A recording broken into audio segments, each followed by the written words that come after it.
Buenos días o buenas noches, según donde nos estén escuchando en cualquier parte del mundo. Estamos agradecidos con el Señor por su fidelidad, ¿verdad que sí? Hoy quiero compartir con ustedes un tema que tiene que ver absolutamente con todos nosotros, con todos los seres humanos, con todos nosotros. Lo he titulado Tu historia no ha terminado. Y vamos a tomar un texto que está en Juan capítulo 8, versículo 10, Juan 8, 10. Es una historia de Jesús cuando le llevaron a una mujer que la habían encontrado con las manos en la masa, como se dice. La encontraron en una situación muy tremenda para ella. Vamos a leer Juan 8, 10. Dice: enderezándose Jesús y no viendo a nadie sino a la mujer, le dijo: mujer, ¿dónde están los que te acusaban? ¿Ninguno te condenó? Ella dijo: ninguno, Señor. Entonces Jesús le dijo: ni yo te condeno. Vete y no peques más. Una de las grandes verdades que no todos quieren aceptar es el hecho de que todos los seres humanos, incluyendo los cristianos, porque hay gente que piensa que a los cristianos no les pasa esto, pero todos estamos propensos a cometer errores. ¿Están de acuerdo con eso? Todos, no hay un solo ser humano que no comete errores en su vida. Todos los cometemos. Sin embargo, una de las actitudes más arraigadas en el ser humano, más enraizadas aún en los cristianos como nosotros, es esa actitud de etiquetar, de condenar a todo aquel que se equivoca, tomando una actitud muy insolente o muy inquisitoria. Tomamos una actitud muy negativa de condenación y de desprecio contra aquel que comete errores en su vida, como si nosotros no los cometiéramos. Ahora, ¿qué es lo que hacemos? Lo que hacemos es terminamos la historia de esa persona a partir del error que cometió. En ese momento cerramos la historia, ya. Es un esto, es un lo otro, es más allá. Como si Dios ya hubiera terminado de trabajar en la vida de esa persona y nosotros ya ser perfectos. Es una actitud muy negativa. Este es un error muy grave, hermanos. ¿Por qué? Porque estamos negando que la gracia de Dios pueda levantar a aquella persona que cayó o que se equivocó. Al tomar nosotros una actitud así muy, no, lo hizo y ya cayó de mi gracia. ¿Sí? Estamos diciendo que nosotros nunca nos vamos a equivocar. Estamos diciendo que nosotros nunca vamos a cometer errores y que nunca vamos a pecar. Ese es un error grave. Al cerrar la historia de alguien que cometió un error o un gran pecado, estamos negando la misericordia de Dios. También estamos negando que el poder de Dios pueda levantar al caído. Nosotros cerramos la historia y hasta ahí quedó. Y ya decimos, pues, como si estuviéramos diciendo, ni aún Dios puede cambiar a esta persona. Y damos por terminado la historia de esa persona. Pero estamos desfigurando el carácter de Dios. El carácter de Dios es amoroso. ¿Están de acuerdo con eso? El carácter de Dios es bondadoso. El carácter de Dios es misericordioso. Es paciente y perdonador. Claro que también hará justicia y dará el castigo a todo aquel que se rebela contra él. O sea, es amor, pero también es un juez justo que dará el castigo a cada quien. Pero cuando nosotros tomamos una actitud de esa índole, estamos negando o dando una mala impresión acerca de Dios. El autor del mundialmente conocido himno "Cuán grande es Él", ¿quién de aquí no lo habrá cantado alguna vez? Él dijo en una ocasión lo siguiente: yo no soy lo que debería de ser, pero tampoco soy lo que quiero ser, pero aún así estoy seguro que no soy lo que fui alguna vez. Y por gracia de Dios soy lo que soy ahora. Dios no ha terminado conmigo. Yo les pregunto, ¿habrá Dios terminado ya de hacer una obra maravillosa en ti, o en alguno que esté aquí presente o que nos esté viendo? No, todos seguimos batallando y luchando mientras estemos en esta naturaleza caída. Hay muchos ejemplos en la Biblia de cómo hombres de Dios, hombres de fe, de buen testimonio, en algún momento de su vida cometieron errores. ¿Quién no recuerda la historia de Abraham? ¿Quién no recuerda el episodio aquel tan triste cuando, desesperado porque no venía el hijo que Dios le había prometido, tuvo un hijo fuera del matrimonio? Pero yo quiero recordarles que la historia de Abraham no se cerró en ese momento, ¿verdad que no? Estoy convencido de que si Abraham fuera nuestro contemporáneo hoy, sin duda que al enterarnos de que Abraham había tenido un hijo con otra señora, hubiéramos cerrado su historia, ¿sí o no?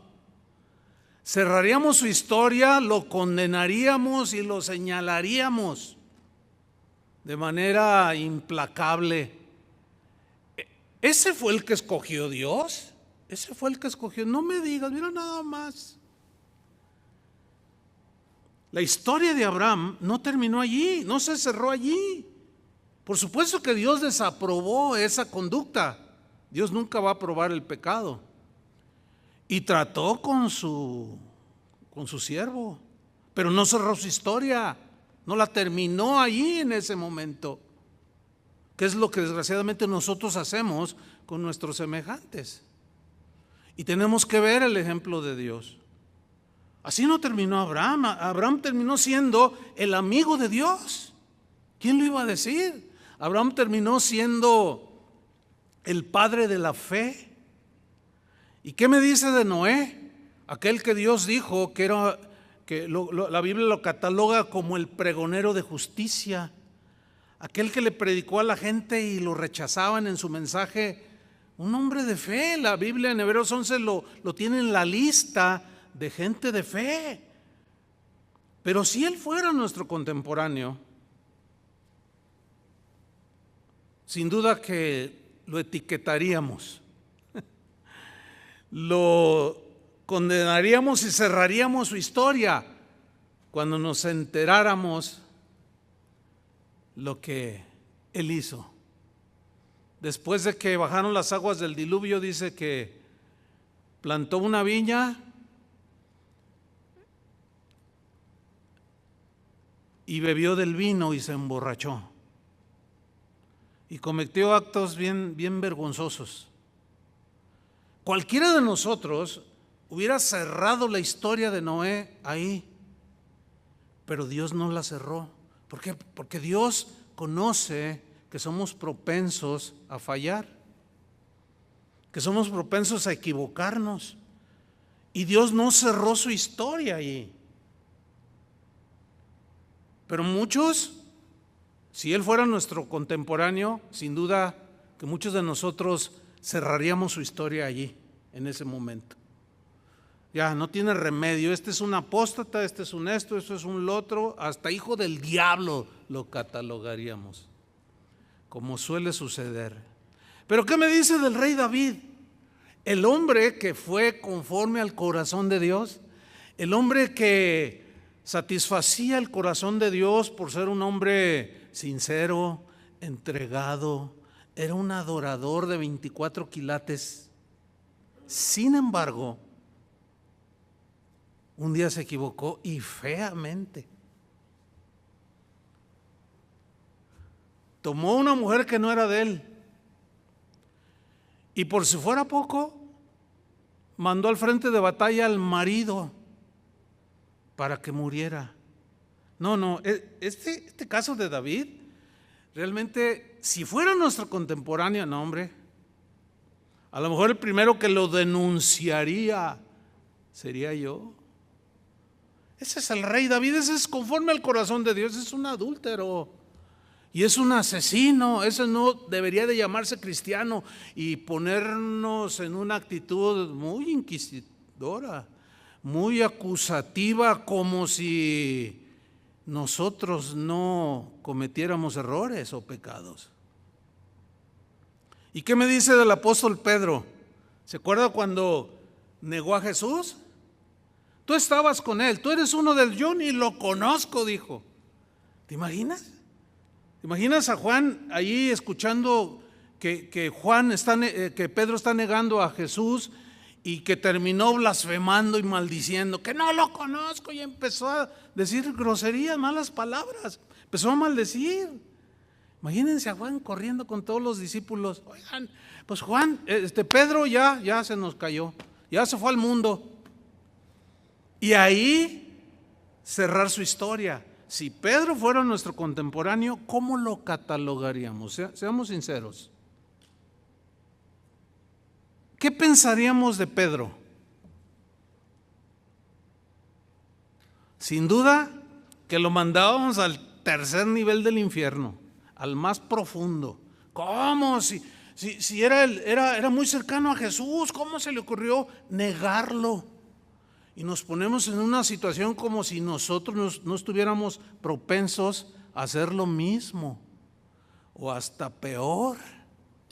¿Se acuerdan de la historia que Jesús habló del hijo pródigo? Que dijo, no, pues ya no quiero nada con estar en la casa de mi padre, dame toda la herencia. El padre se le entregó y se fue. Dice, lo más lejos que pudo, y allá malgastó el dinero, pero de una manera de lo más torpe que se puede imaginar, dándole vuelo a la carne, vicios, mujeres, desperdició. Eso es lo que implica la palabra que dice ahí en el Evangelio, que desperdició sus bienes. Bueno, el hermano del hijo pródigo se enteró de lo que había hecho su hermano y cerró su historia. Tan sellada tenía la historia de este hijo pródigo que sin embargo ignoró lo que había pasado después de que había vivido perdidamente. Él nunca supo ni imaginó que aquel hermano suyo había despilfarrado la herencia que su padre le había entregado. ¿Qué acaso no podemos pensar que cuando alguien comete errores, y más un cristiano, por supuesto, no podríamos pensar por unos momentos de que esa persona se podría arrepentir? ¿Sí o no? Es posible. ¿Qué fue lo que sucedió con el hijo pródigo? Porque cuando se vio en esa situación comenzó a reflexionar y dice la parábola de Jesús, y volviendo en sí, o sea, se arrepintió, recapacitó y dijo, ¿qué he hecho? ¿Qué mal hice? Pero voy a volver a la casa de mi padre y le diré, Padre, he pecado contra el cielo y contra ti, recíbeme una vez más. Y cuando se puso en pie y corrió a la casa paternal, su padre lo vio y lo abrazó, pero su hermano, que había cerrado la historia, fue y le reclamó a su papá, le dijo, ¿por qué lo recibes? A él le das todo, mira, hasta sandalias nuevas y anillo de oro, siendo todo lo que hizo, todo, cómo vivió, y tú le das de todo, y a mí no me has dado ni un cabrito siquiera para comer con mis amigos. Él se había quedado con la historia, él había cerrado en su corazón y en su mente la historia de su hermano. Pero la historia de su hermano no había terminado así. ¿Quién no se acuerda aquella mujer que llegó a un pozo a sacar agua para beber y Jesús le pidió agua? Dame agua para beber, tengo sed. Y hubo un diálogo con esta mujer. Esta mujer, todos recordamos la historia, era una mujer que había tenido 6 maridos y el que tenía no era su marido, 7 hombres en su vida. Si esta señora samaritana, que no se dice su nombre, nada más se conoce como Jesús y la samaritana, si esta samaritana fuera tu vecina, ¿cómo la catalogarías? Ay, Dios mío, ¿dónde me metiste? Teniendo al lado esta mujerzuela, ya va sobre el 7º. Esa es una tendencia que tenemos los seres humanos y los cristianos no escapamos a esa tendencia que no es agradable delante de Dios. Porque al tener esa actitud, estamos diciendo que nosotros nunca vamos a hacer nada. Al tomar una actitud tan agresiva y tan condenatoria. Sin embargo, Jesús tenía una historia nueva para ella. Y esa mujer lo conoció y su historia no terminó como estaba en las mentes de muchos de sus conocidos. Para Jesús no era así. Jesús le dio una nueva vida, una nueva oportunidad, que es lo mismo que hace con nosotros y lo sigue haciendo. ¿Cuántos recuerdan aquel caso de aquella mujer que narra el Evangelio, que dice que estaba Jesús en la casa de un fariseo y llegó de pronto una mujer que traía en sus manos un frasco de alabastro que era tipo como mármol, pero que contenía un perfume muy caro, y que esa mujer no llevaba una vida pues moralmente correcta, por decirlo de alguna manera, y cuando llega delante de Jesús rompe el alabastro y empieza y toma el perfume y empieza a ungir a Jesús con el perfume. Y entre lágrimas y el perfume comenzó y con su cabello a restregarlo en los pies de Jesús. Y los que estaban alrededor la conocían y ya habían cerrado la historia de esa mujer. Y algunos, más de uno, dijo dentro de sí: si este fuera profeta, sabría qué mujer es la que le está lavando los pies y le ha dado el perfume. Él sabría.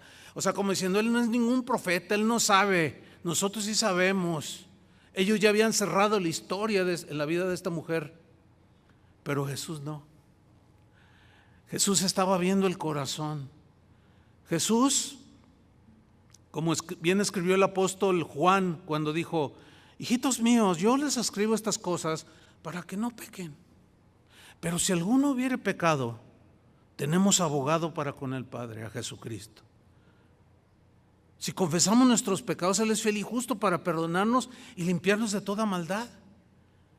Y Él nos da otra oportunidad de continuar. El problema es cuando los que nos ven o a los que vemos que cometen pecado o que cometen errores graves, cerramos la historia ahí, cerramos el libro y firmamos perdido. Pero Jesús no es así. Jesús dijo: déjenla en paz. ¿Por qué la molestan a esta mujer? Ustedes que saben lo que yo puedo hacer con ella. Ella ha hecho esto y ha ungido me ha ungido para la sepultura.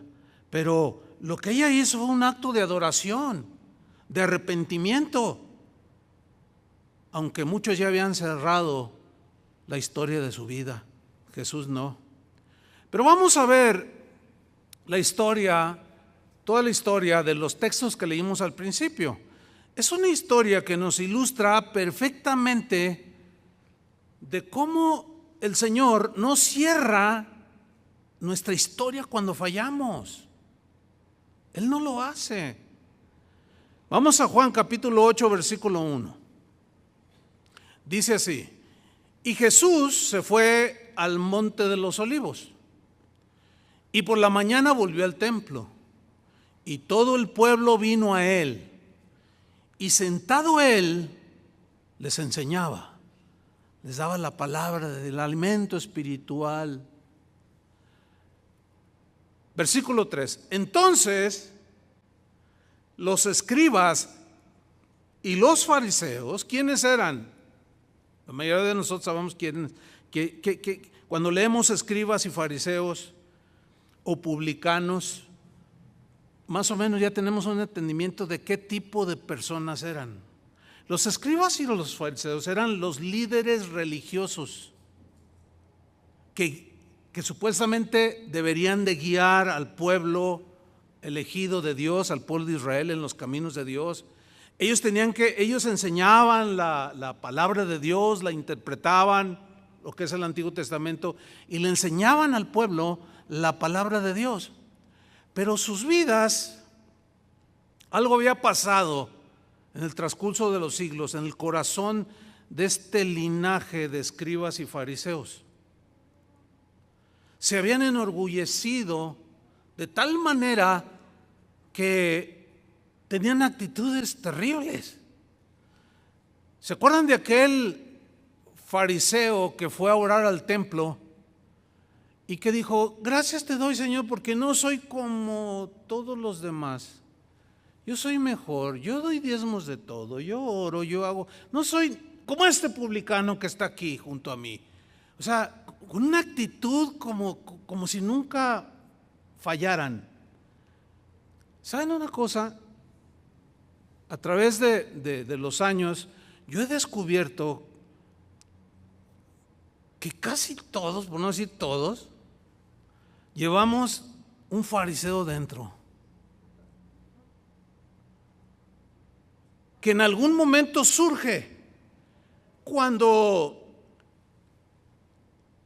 tú estás caminando bien con el Señor, sientes su bondad, su misericordia, de cómo suple tus necesidades. Y bueno, es que yo sí doy, es que yo sí.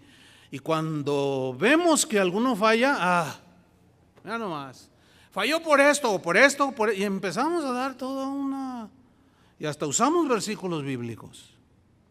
Bueno, estos escribas y fariseos de pronto llegaron delante de Jesús. Le trajeron una mujer, dice, sorprendida en adulterio. ¿En qué fue sorprendida? En adulterio, un pecado grave. Uno de los 10 mandamientos violados por esta mujer. Y poniéndola en medio, o sea, para avergonzarla, que todo el mundo la viera, le dijeron: maestro, esta mujer, y la señalan estos fariseos, esta mujer, y todo el mundo, todos los que estaban ahí escuchando la enseñanza de Jesús, pues la estaban viendo. Él estaba enseñando y de pronto llegaron: esta mujer ha sido sorprendida en el acto mismo de adulterio. O sea, la agarramos con las manos en la masa, en pleno acto de adulterio. Y luego enseguida se ponen muy bíblicos, se ponen dando la impresión de ser gente muy justa, muy recta, que nunca se equivoca.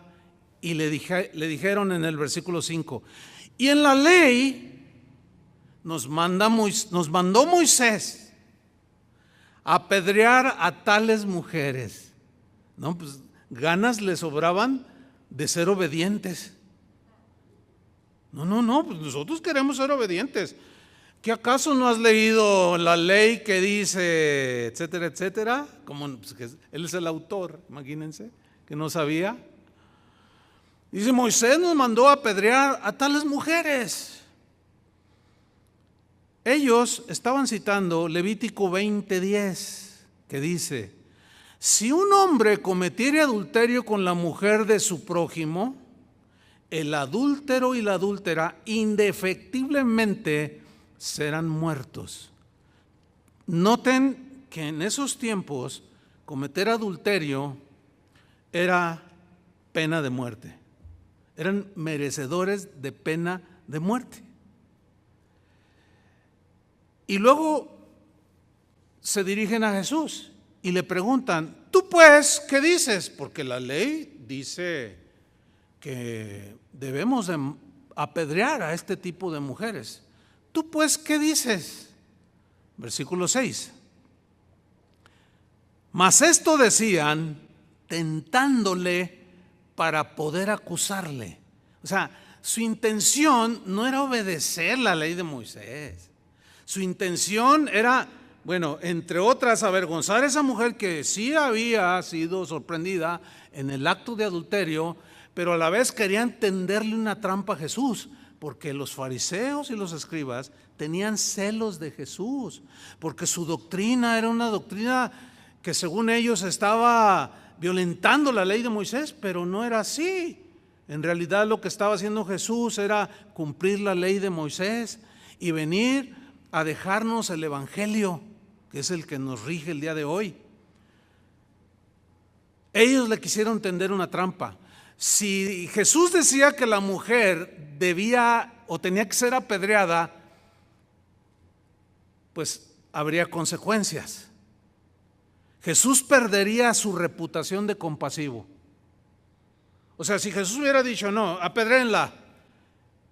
Bueno, sin duda que el pueblo, no, pues a ver, pues no que muy misericordioso y bueno, no que muy amigo de los pecadores,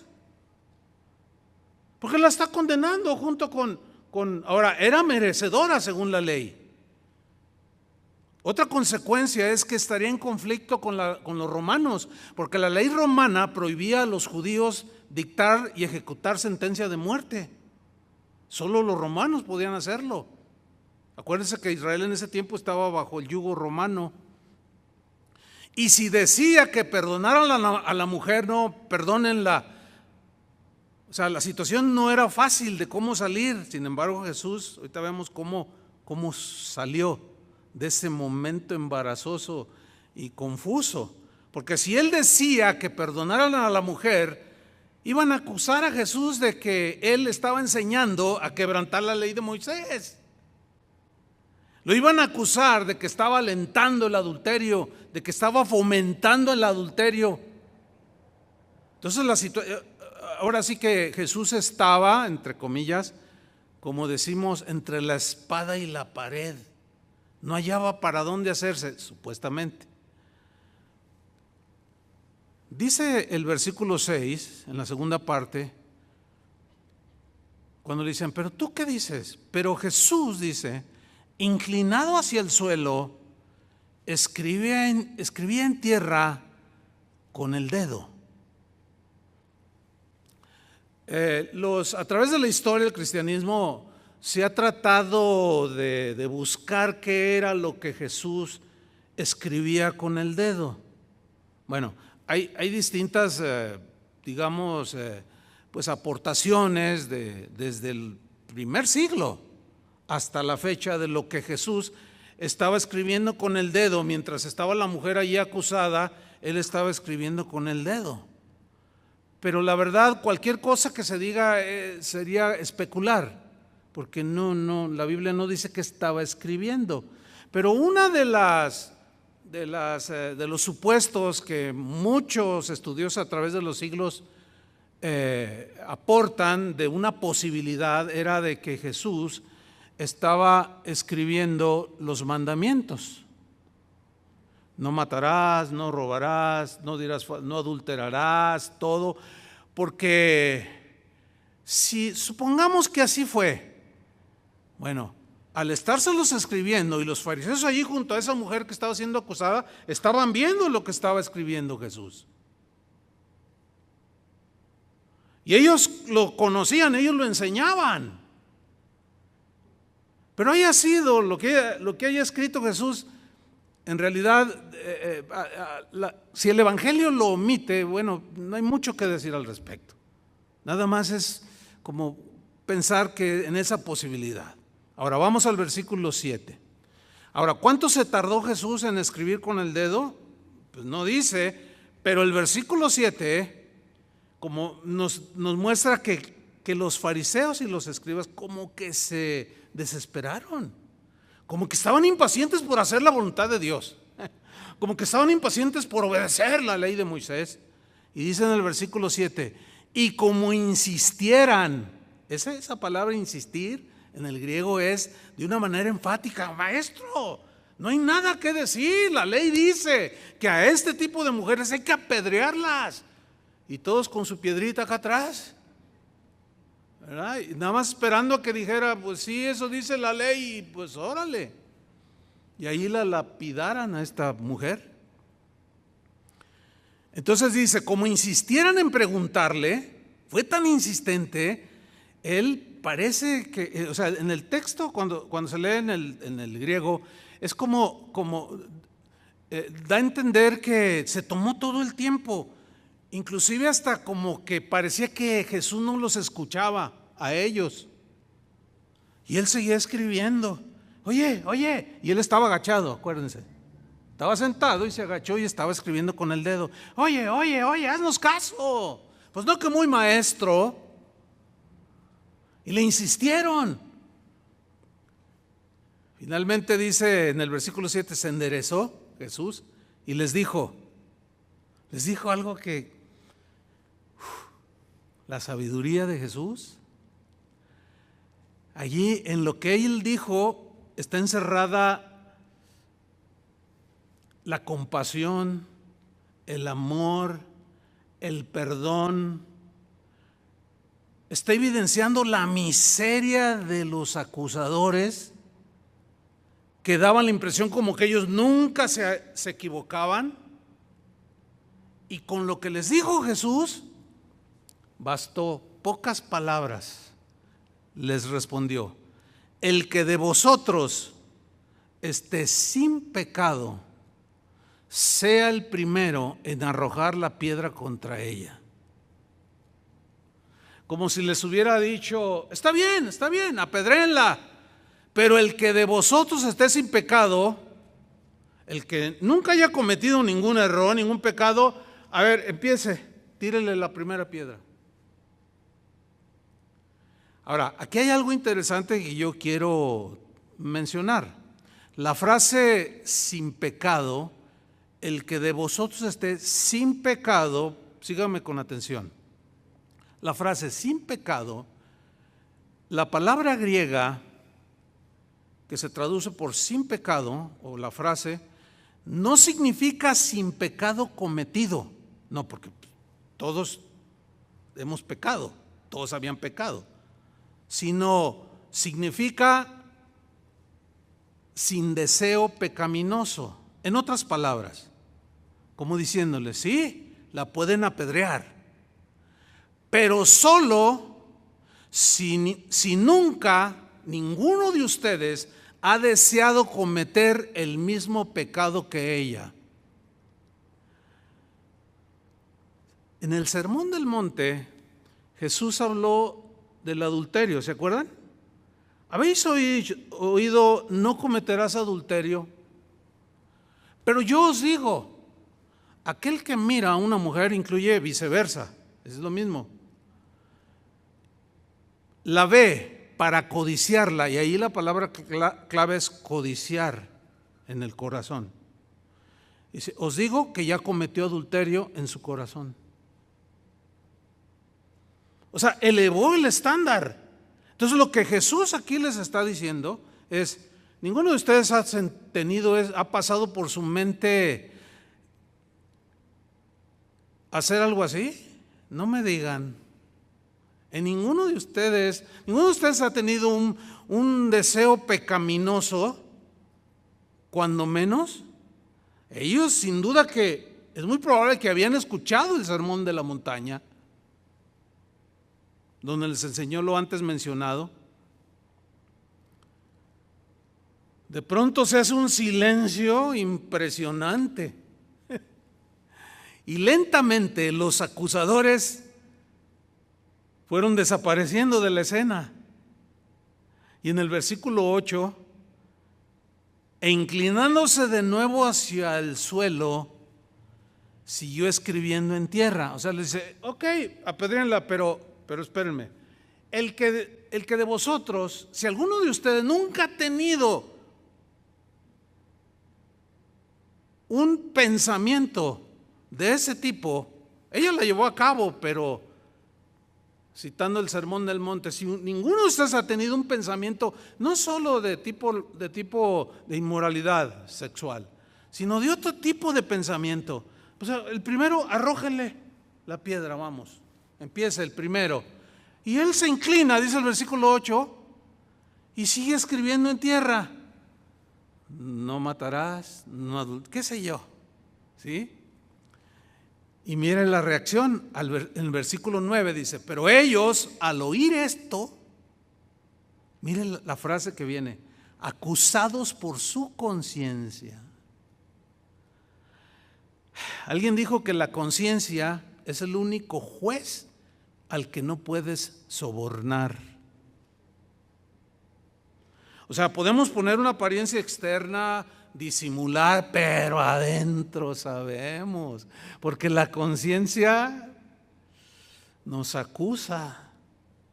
Por ahí tengo una enseñanza, en su momento se las compartiré, acerca de la conciencia, de cómo funciona, por qué Dios la puso ahí, cómo es que ahora nosotros los cristianos está más latente que nunca la conciencia. Está viva la conciencia. En algunos está ya de tanto pecado, está cauterizada, ya no sienten nada, pero eso será otro tema.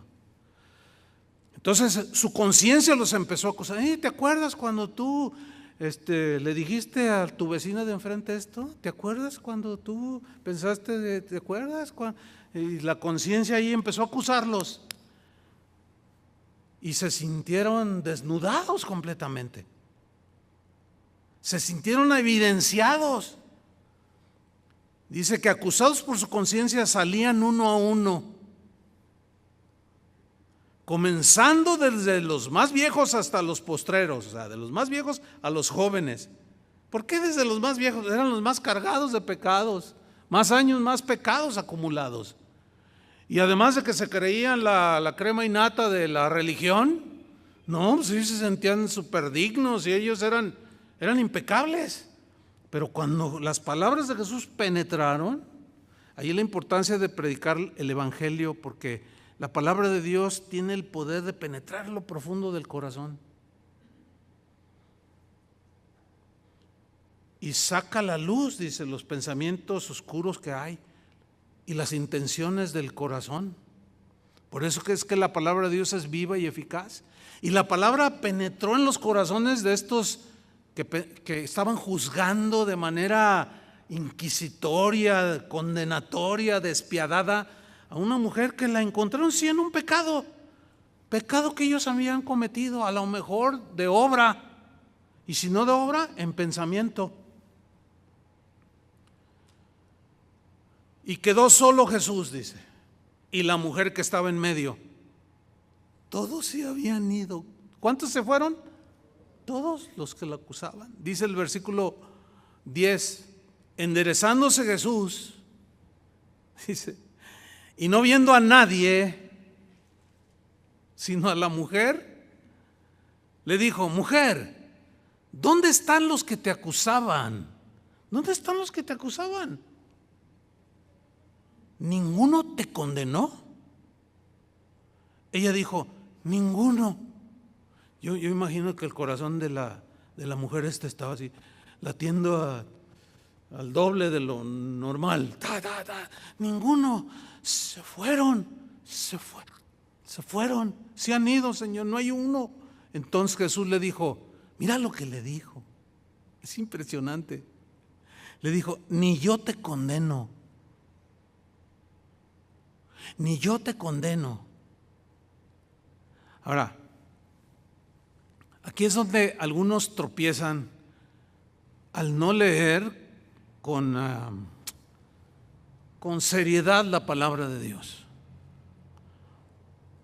Cuando Jesús dice, ni yo te condeno, no significa que Él está tolerando el pecado en la vida de esta mujer. Eso debe de quedar bien claro. San Pablo a los romanos les escribió, perseveraremos en la gracia de Dios que nos regaló la salvación. Perseveraremos en el pecado, dijo, para que la gracia del perdón de Dios sea más abundante en nosotros. En ninguna manera, dijo, no, ¿cómo? No puede ser así. El Señor vino a rescatarnos de la esclavitud del pecado. ¿Cómo vamos a seguir en él? Ahora, los fariseos y los escribas habían cerrado la historia en la vida de esta mujer, en el momento en que la encontraron en el pecado. Hasta aquí llegó. Cerraron el libro de la vida de esta mujer. Pero Jesús lo vuelve a abrir y dice, mujer, ni yo, fíjate, el creador del universo, ni yo te condeno. Ahora, ¿estaba tolerando Jesús el pecado? No, para nada. Horrenda cosa es caer en manos de un Dios justo, limpio. Y no se dejan de engañar por los deleites temporales del pecado. Hay muchas advertencias y muchos textos de cómo Dios aborrece el pecado. Lo que está sucediendo aquí es que Jesús no cerró la historia en la vida de esta mujer. Cuando Él le dijo, ni yo te condeno, viene una segunda frase, donde está encerrado el amor, el perdón, la segunda, tercera, cuarta y quinta oportunidad, o sexta, o cuantas se presenten. Le dijo, vete y no peques más. En el griego esa frase, y no peques más, deja de adulterar. Vete, pero ya no cometas ese mismo pecado. En esa frase estaba encerrado el perdón de Jesús, la misericordia de Jesús. En ese momento, el Señor abre de nuevo el libro de esta mujer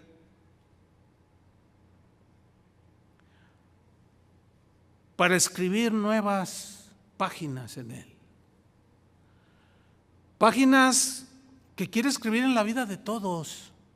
Por eso no debemos de cerrar el libro de nadie. Páginas donde se pueda ver la paciencia del Señor en tu vida, la misericordia, la bondad, los milagros, todo lo que Dios es, trabajando en tu corazón, porque todavía no termina con nosotros, ¿verdad que no? Entonces, si Dios no ha terminado conmigo, tampoco contigo. Y si no ha terminado contigo, tampoco ha terminado conmigo. Con nadie ha terminado. Seguimos en las manos del alfarero. Seguimos siendo el barro. Ahora, ¿por qué Jesús no cerró la historia en la vida de esta mujer que había pecado? Un pecado grave. ¿Por qué? Porque Él no vino a condenar al mundo. ¿No vino a qué? A condenar al mundo. No, el mundo ya estaba condenado. Todos nosotros vivíamos en la condenación. Porque Él no vino a condenar al mundo, sino para que el mundo fuera salvo por Él. Juan 3:17. ¿Por qué no cerró la historia en la vida de esta mujer que había pecado? Lucas 19:10. Porque Él vino a buscar y a salvar lo que se había perdido. Y esta mujer estaba perdida. Nosotros estábamos perdidos. Hay mucha gente perdida que vive en las inmundicias del pecado. Nos rescató. ¿Cuántos le dan gracias a Dios por eso? Si bien, como decía el autor del himno, cuán grande es Él, no soy lo que debería de ser, tampoco soy lo que yo quiero ser, pero lo que sí estoy seguro es que no soy el mismo de ayer, palabras más, palabras menos. ¿Ha habido cambios en mi vida? Claro que sí, pero me volví a equivocar. Pero no cierre la historia de mi vida, porque Dios no la ha cerrado. Y eso es lo que ese es el mensaje para nosotros hoy. Él no vino a buscar y a salvar, Él vino, a buscar y a salvar lo que se había perdido. Hay un texto en Mateo 12, versículo 7, que habla de la misión de Jesús al venir a salvar este mundo, a todos los pecadores, a los aborrecibles y a los... Mateo 12, 17, lo voy a leer en la versión Palabra de Dios para Todos. Dice Mateo 12, 17, hablando de Jesús, cuando Él se manifestó, Mateo dice, cita a Isaías y dice, esto fue para que se cumpliera lo dicho por el profeta Isaías. Este es mi siervo, o sea, refiriéndose a Jesús, a quien he escogido, mi amado, en quien estoy muy complacido. Sobre él pondré mi espíritu y proclamará justicia a las naciones. Ahora fíjate, vamos al versículo 20. Dice, este mi siervo, vean la frase, no acabará de romper la caña quebrada. En la Reina Valera dice, no quebrará la caña cascada. O sea, ¿qué significa no acabará de romper la caña quebrada? O sea, usaban la caña para hacer flautas, construcciones, servía para muchas cosas. Entonces, cuando ellos iban a recolectar cañas, no era la caña que nosotros conocemos para comer, no, eran los carrizos, vamos, ¿no? Entonces, si encontraban un carrizo, pues quebrado o cascado, ya con rajas de algún golpe, qué sé yo, pues ese era desechado por los constructores. Pero Jesús aquí Mateo, de manera metafórica, en sentido espiritual, dice, no terminará de romper la caña quebrada. ¿Qué significa? Que todos estamos quebrados por el pecado. Todos tenemos las secuelas del pecado. Todos estamos cascados o quebrados, listos para ser desechados. Y lo que hacía los que recolectaban las cañas era, la miraban y le daban otra y la desechaban. Y dice aquí que Jesús no terminará de romper la caña quebrada, como esa mujer. Estaba quebrada. Y estos fariseos que pretendían ser impecables, querían que Jesús le diera el segundo golpe para finalmente desecharla. ¿Qué hubiera pasado de nosotros? Piénsalo un momento. ¿Qué hubiera pasado de ti? ¿Qué hubiera pasado conmigo si al cometer de los errores que hemos cometido, Él llegara y después de estar quebrados, Él nos diera el segundo golpe? ¿Dónde estaríamos ahorita, hermanos? ¡Qué terrible! Ni pensarlo. Hasta duele la cabeza de pensar que Jesús haría una cosa así. Él no hace eso, pero nosotros sí lo hacemos.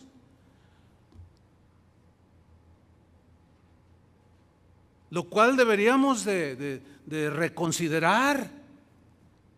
Él no quebrará la caña cascada, no acabará de romper la caña quebrada. Y viene una segunda metáfora, ni apagará la mecha que apenas arde. En la Reina Valera dice, y no apagará el pábilo que humeare. O sea, que está ahí la vela, ya toda, que ya está ya no da una, y la llama empieza a extinguirse. ¿Han visto esa escena, no? Cuando prendes así de esas veladoras de aroma. A mí me gusta la de manzana con canela y yo tengo allí y la prendo, pero hay veces que, pues ya no huele y voy y está la llamita así extinguiéndose y de pronto y sale humito. Así somos, como el pábilo que humea, que por X o Z nuestra llama se va extinguiendo por el engaño del pecado, por seguir los impulsos de la carne. Dice, ni apagará la mecha que apenas arde. Como, bueno, pues ya no vas a ponerle salivita y psh. Pues mira, pues esto ya está para extinguirse de una vez. Psh. Ahora, cuando alguien hace algo en contra de nosotros, queremos quebrarlo. Y si su llama se está extinguiendo, buscamos el extinguidor de fuego, olvidando que Jesús un día nos dijo, ¿dónde están los que te condenaban? No, pues se han ido, ya ninguno, ni yo te condeno. Vete, cambia tu vida. Ahí estaba el perdón de Jesús. Para los implacables fariseos antiguos y modernos, es inaceptable que el perdón se base en la compasión de Dios. O sea, no lo pueden aceptar. Hay algo muy extraño allí. O sea, sí recibieron la compasión de Dios, pero no están dispuestos a que Dios la siga repartiendo a los demás. Y cierran la historia de aquellos que no les caen bien, que los ofendieron, que los defraudaron, que qué sé yo. Jamás pasó por sus mentes de los fariseos antiguos y tampoco de los modernos, no pasa por sus mentes que el objetivo de Jesús era restaurar al criminal, restaurar al pecador. En Gálatas 6:1 hay una instrucción para nosotros los cristianos que tiene que ver con este tema. Voy a leerlo, Gálatas 6:1, en la versión Palabra de Dios para Todos. Dice así: hermanos, noten que está hablando en la comunidad cristiana. Hermanos, fíjate cómo dice esta versión. Es posible que alguno de ustedes caiga en la trampa del pecado. Ustedes que son guiados por el Espíritu, ¿se acuerdan cuáles son los frutos del Espíritu? Gozo, paz, amor, paz, benignidad, bondad, mansedumbre. Esos son los frutos del Espíritu.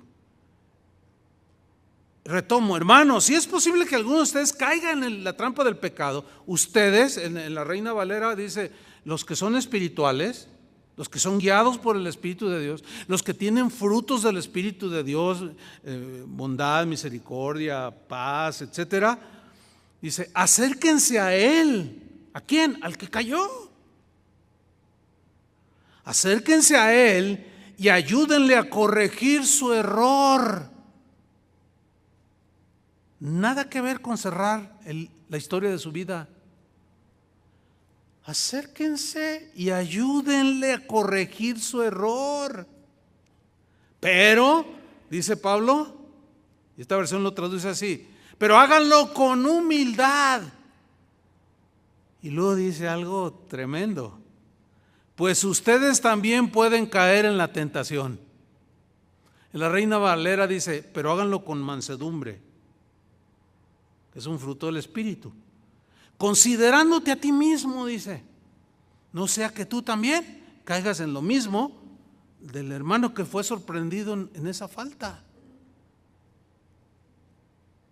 En otras palabras, fíjate, vamos a hacerle una aplicación. Tú estás ahí en el trabajo y uno de tus compañeros vuelve de esos que te atacan, y de pronto lo agarran en una situación, lo despiden del trabajo, tú no debes de alegrarte. No debes de alegrarte.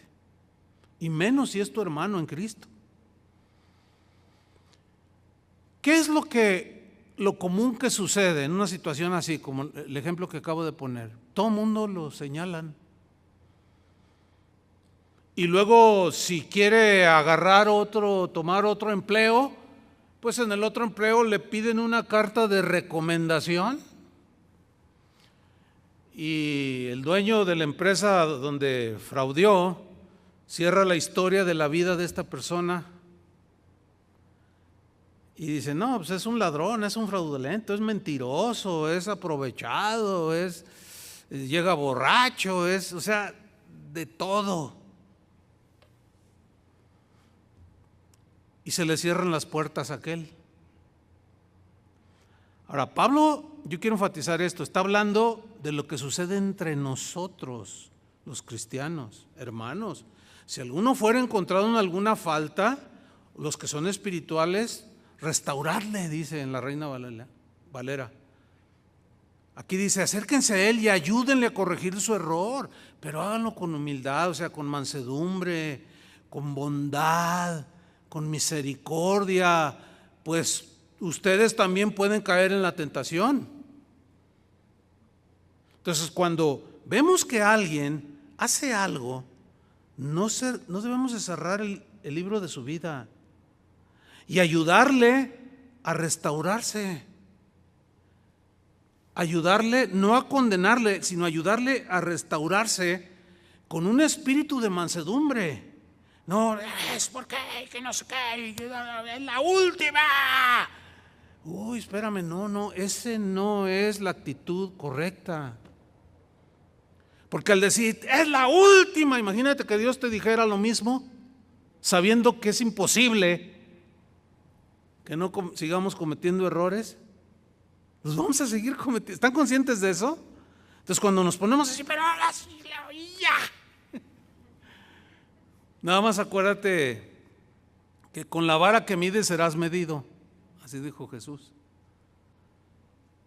Dice: no, ayúdenle. De ahí la enseñanza de Jesús acerca de no juzgar y hacernos jueces y condenar a los demás, tomando el papel que le corresponde a Dios. Dios es el único capacitado para tomar el papel de juez y dictar la sentencia final, no nosotros. Nosotros no estamos autorizados a dar la sentencia final para la persona. No debemos de cerrar el libro. Vamos a leer Mateo 7, versículo 1 al 5. No juzguéis para que no seáis juzgados, porque con el juicio con que juzgáis seréis juzgados, y con la medida con que medís os será medido. ¿Y por qué miras la paja que está en el ojo de tu hermano y no echas de ver la viga que está en tu propio ojo? ¿O cómo dirás a tu hermano: déjame sacar la paja de tu ojo, y he aquí la viga en el ojo tuyo? Hipócrita. Esas son palabras de Jesús. Hipócrita. Saca primero la viga de tu propio ojo, y entonces verás bien para sacar la paja del ojo de tu hermano. Ahora, vamos a explicar brevemente estos versículos. El versículo 1 de no juzguéis para que no seáis juzgados ha sido mal entendido por muchos y por mucho tiempo. Se ha malinterpretado este versículo porque se saca del contexto, que es el contexto lo que viene antes y después del texto. Se saca del contexto y obviamente al sacarlo se le da otro significado erróneo. Algunos entienden este pasaje algo así como: ¿ves que aquel hizo algo? Tú no digas nada, tú no juzgues, tú no condenes, deja el asunto en las manos de Dios. Oye, pero la Biblia nos dice que lo ayudemos. No, no, no, no, tú no te metas, ni digas nada. Y este versículo lo usan muchos de los que abusan. Mucha gente que abusa, por ejemplo, hay líderes espirituales, pastores, que abusan de las ovejas, pero de una manera aterradora, diría yo. Y si alguno por ahí, oiga, pastor, es que eso, no juzguéis. O sea, lo malinterpretan, lo sacan del contexto. ¿Se referirá a eso? Es lo que vamos a responder en esta mañana. Una pregunta: ¿podemos acaso nosotros reprender a alguien cuando comete un pecado? ¿Podemos nosotros reprender, llamar la atención a alguien que ha cometido errores, pero esta reprensión lleva la intención de que corrija su camino? ¿Podemos hacerlo o no podemos hacerlo? A ver, díganlo. Claro. Santiago, hay muchos textos, voy a citar nada más un par de ellos. Santiago 5:19. Hermanos en Cristo, en la versión lenguaje sencillo, hermanos en Cristo, si alguno de ustedes deja de confiar en la verdad que ha aprendido, o sea, si alguno se está desviando del evangelio y otro le devuelve la confianza, o sea, lo vuelve al camino, dice la Reina Valera, dice el versículo 20, quiero que sepan esto, que quien hace que un pecador deje de pecar, salva de la muerte al pecador y logra que Dios le perdone sus muchos pecados. Aquí es donde muchos no entienden y juzgan mal. Por ejemplo, cuando yo he dado enseñanzas de tipo pastoral, alertando de los falsos maestros, de los falsos profetas que están metidos en las iglesias, que enseñan herejías, prácticas que no son cristianas, etcétera, etcétera, y uno habla de esos errores, de esas herejías, de esas prácticas, algunos toman el versículo, no, porque me lo han dicho, o bueno, no se animan a decírmelo cara a cara, siempre me mandan recaditos, y a veces me lo dejan allí en la ofrenda, en lugar de ofrendar, me dejan un recado. No, pues dejen la ofrenda y el recado, pues en vivo, aquí estoy, no me voy, y aguanto la vara. Pero no juzgue para que no sea juzgado. Bueno, pues es que si nos quedamos ahí en el versículo ese, pues sí dice lo que están diciendo ellos. Entonces, ¿podremos acaso llamarle la atención al que ha cometido un pecado? Sí. Y ese es otro sentido de la palabra juzgar.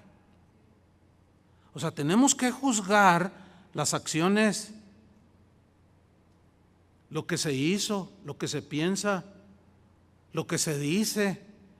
Y juzgar en ese sentido no es la condenación, que solo Dios tiene la autoridad para hacerlo, sino se juzga lo que dice. Es como cuando dice Pablo a los Corintios que los que dan profecía en lenguas espirituales, dice 1 o 2, a lo más 3, y los demás ¿qué?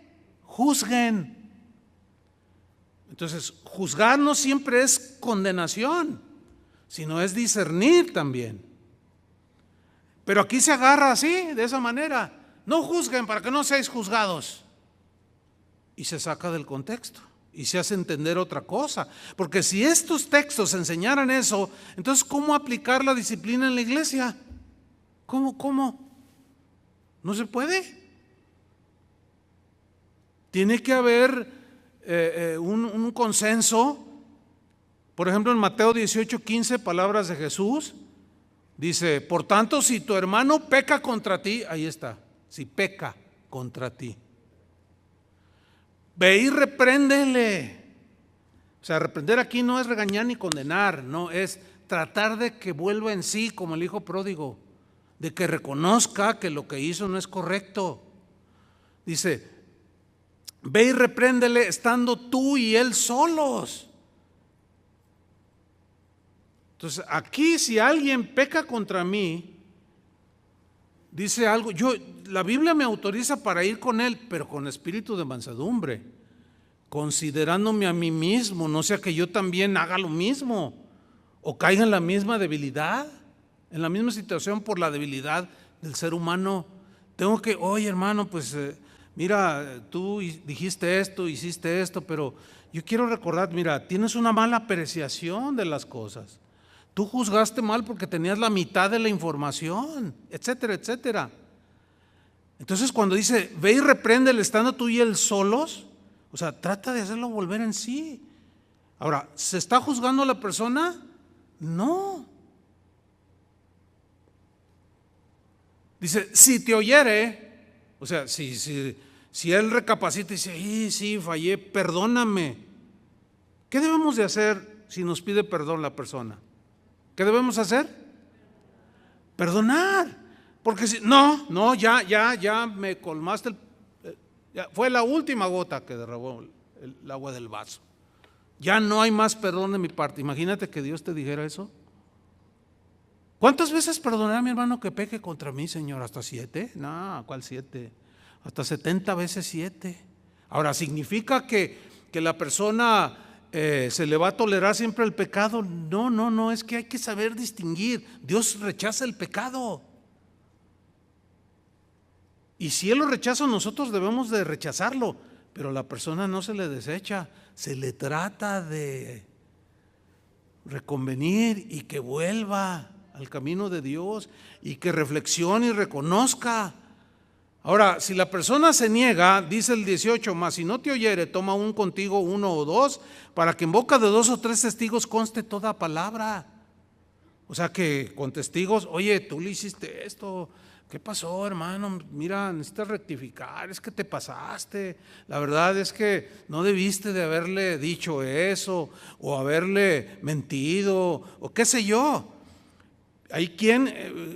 Bueno, generalmente la oveja del Señor, y todos somos ovejas aquí, quiero pensar que todos somos ovejas, recapacitamos rápido, la gran mayoría.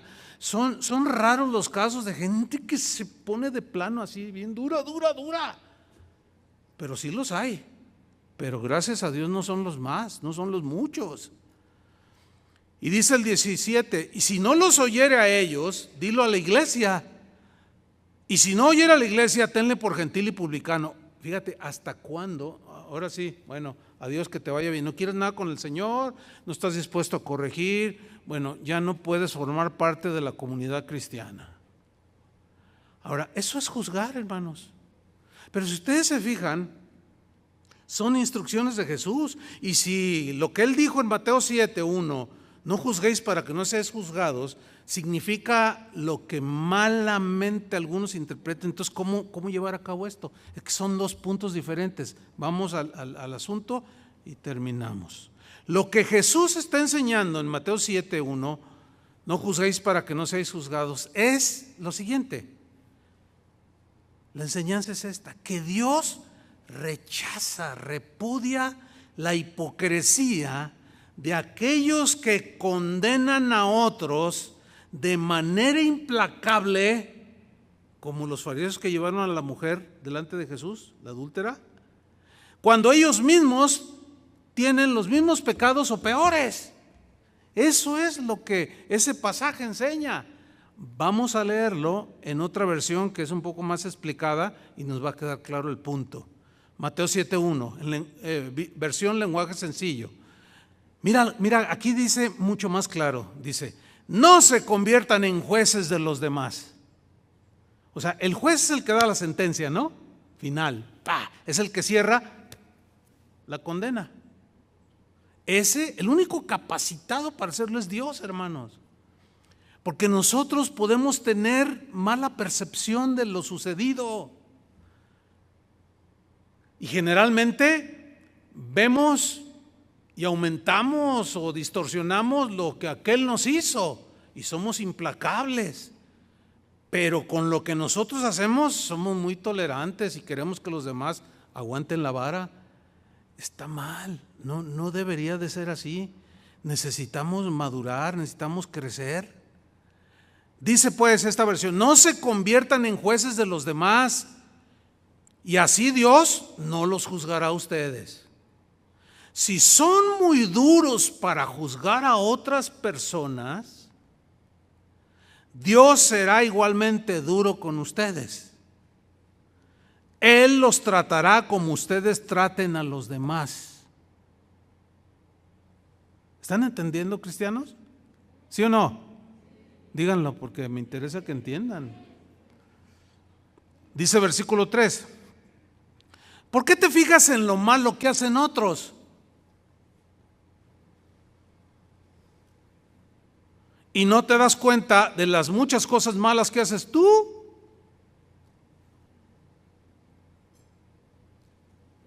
Es que somos campeones en esto. O sea, somos expertos en discernir lo mal que hacen otros. Pero yo creo que ustedes se han dado cuenta de cristianos o gente que nunca acepta que se equivocan. ¿Los conocen? ¿Los han oído? ¿Han hablado con ellos? Es increíble. No, tú tienes la culpa. O sea, tú nunca tienes, no, tú siempre eres la culpa. ¿Yo qué? Yo siempre bien. Y tú dices, no puede ser. Estos de plano son cínicos. Quizás su conciencia hasta esté ya cauterizada, quién sabe. ¿Por qué te fijas en lo malo que hacen otros y no te das cuenta de las muchas cosas malas que haces tú? Y sigue diciendo Jesús, es como si te fijaras que en el ojo del otro hay una basurita y no te dieras cuenta que en tu ojo hay una rama. Versículo 4, mira, ¿cómo te atreves? Así esta versión.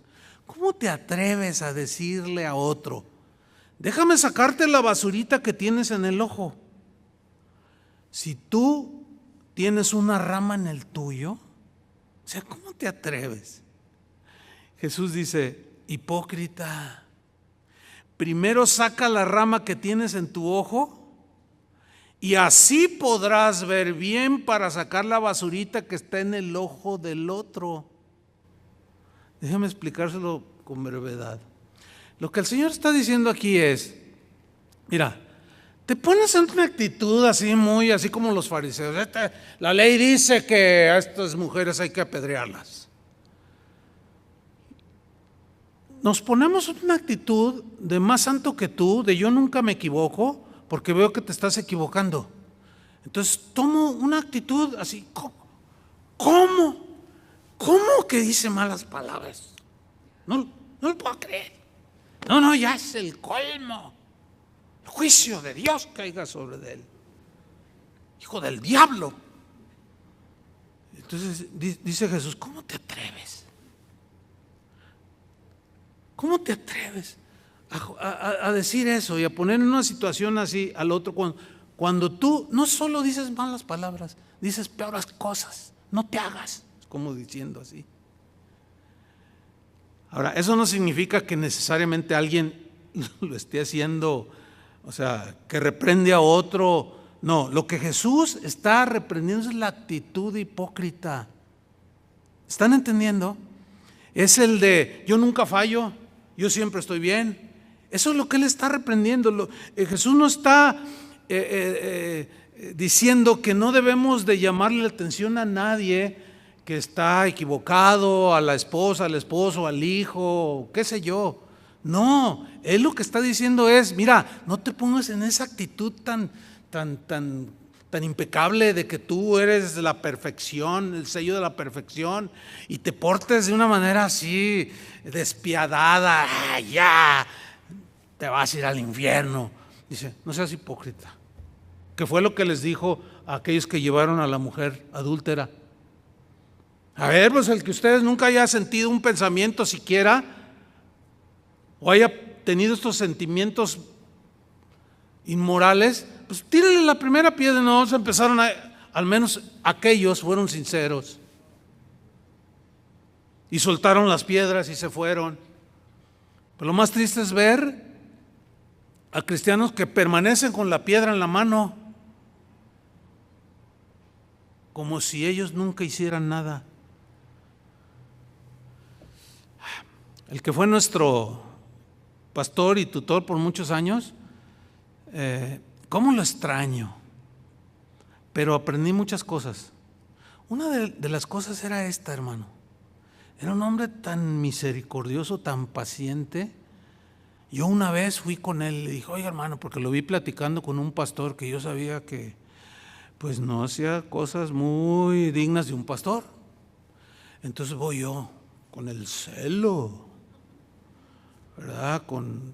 Era sincero, creo que puedo decirlo, que tenía celo de Dios, no aprobaba la conducta de ese pastor con el que el hermano Pablo seguido conversaba. Entonces yo fui con él con una actitud como la de los fariseos. Le dije, oiga, hermano, a lo mejor usted no sabe, pero ese hermano, y empiezo a soltar las acusaciones, pero mi actitud no era buena. Yo cuando recuerdo ese caso, lo he contado en otras ocasiones, pero cada vez que lo recuerdo me da vergüenza, pero tengo que contarlo, aunque me dé vergüenza, porque, bueno, ahora me es claro, ¿no? Es que él esto y lo otro, y el hermano Pablo no me miraba. Ah, hermano, dice, misericordia, hermano, me decía. No, pero que quién sabe qué. Hermano, ten misericordia con él. Es que sí sabía, sí sé que él, pero precisamente por eso platico con él, para hacerlo volver al camino, y luego me la revira. ¿Ya lo hiciste tú para que él vuelva al camino? No, bueno, pues entonces cállate. No, una vergonzada ese día quedó grabado en mi memoria. Cuando alguien viene a acusar a alguien, pues yo como pastor, pues es bien común esto, ¿no? Yo escucho, pero luego pienso en el acusado o en la acusada o en el que cometió el error, comprobado o no. Y Señor, ¿cómo debo? ¿Con misericordia? ¿Con paciencia? ¿Considerándote a ti mismo? Porque a veces uno como pastor se desespera. Lo mismo que se puede desesperar un esposo o un padre o un hijo con sus padres y juzgar a sus padres de manera así, no, es que ya. Entonces tomo tiempo. A veces me mandan correos. No todos los puedo contestar porque son un montón y es bien difícil. No puedo cumplir respondiendo con todos, pero a veces lo que tenga que contestar lo pienso a veces hasta una semana. Porque a veces son cuestionamientos o agresiones. Generalmente las agresiones no las contesto, ¿no? He aprendido a no hacerlo y pasar por alto la ofensa. Pero hay cosas que sí es necesario responder, cuestionamientos o qué sé yo, pero a través de los años seguimos aprendiendo a no tomar una decisión así precipitada, llevada por ese celo, como el de David, cuando toma a Betsabé, que no era su esposa, y manda a matar al marido, y pasa un año y llega el profeta Natán y le dice, oye rey, fíjate que un hombre rico allá le llegó visitas, y es un hombre rico con mucho ganado, pero ¿qué crees que hizo, rey David? ¿Qué hizo el hombre? Pues fíjate que en lugar de tomar uno de sus corderos y prepararlo para que comiera el hospedado, fue y le quitó una ovejita a un hombre, a uno que tenía poquitas ovejas, para prepararse y dárselo al hospedado. Y que se enciende David. ¿Cómo dice? El que hizo tal debe morir. Fíjate qué increíble.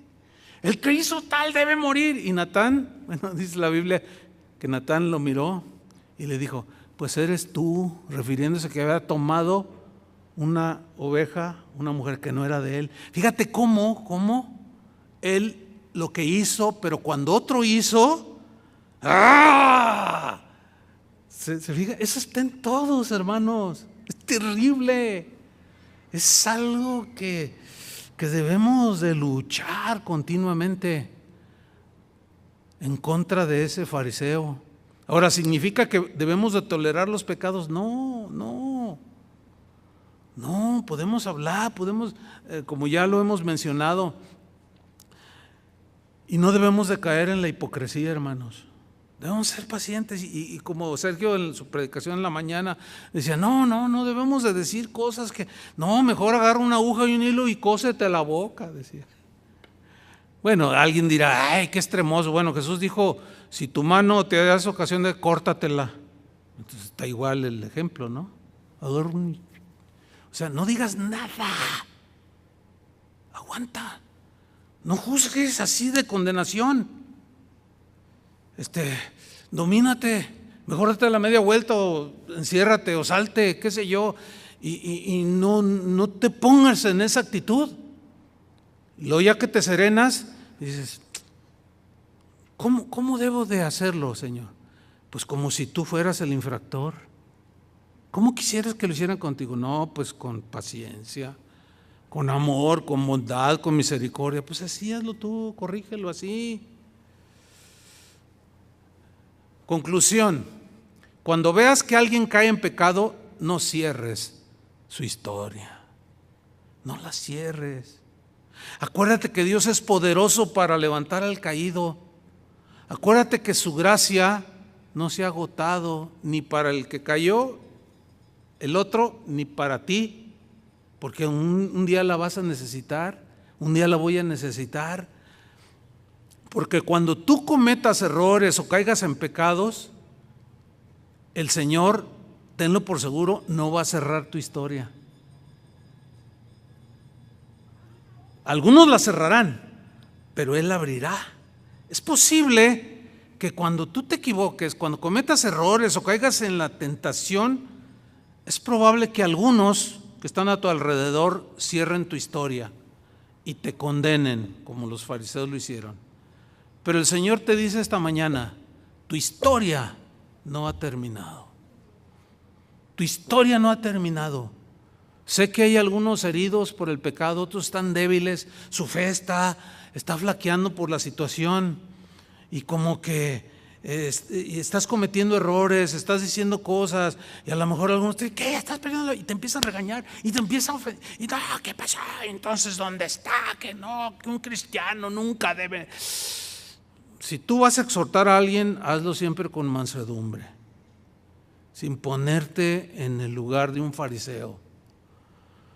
Porque tu historia no ha terminado, pero tampoco ha terminado la historia del que tienes junto a ti.